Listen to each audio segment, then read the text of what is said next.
আসরের সেজদা তো এত লম্বা করতে কখনো দেখি নাই রে নবী। বিষ্ণুই বললেন, না, অসুস্থ হই নাই, কোরআনের আয়াত নাজিল হয় নাই।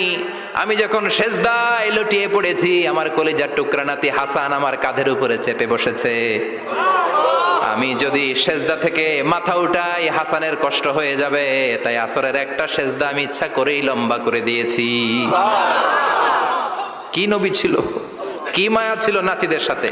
হাসান হুসাইন বিশ্বনবী, যে নবী হচ্ছে সব নবীদেরও সর্দার, ওই নবীরে ঘোড়া বানায়া, বিশ্বনবীর বাবরি চুল ছিল তো, ওই চুল ধরে এরকম ঘোড়া ঘোড়া খেলতো। বিশ্বনবীর কাঁধে বসে বিশ্বনবীর বাবরি চুল টেনে টেনে কয়, এটা আমার ঘোড়া। হাসান হুসাইনের গায়ের এমন কোন জায়গা নাই যে জায়গায় বিশ্বনবী চুমা দেয় নাই। আর বলতেন, রাইহানা চাইনি ফিদ দুনিয়া, হাসান আর হুসাইন হলো আমার দুনিয়ার সুগন্ধি। সাইয়্যিদা শাবাবি আহলিল জান্নাহ, জান্নাতীরা আপনারা যারা জান্নাতে যাবেন, আপনাদের সামনে দুইটা পতাকা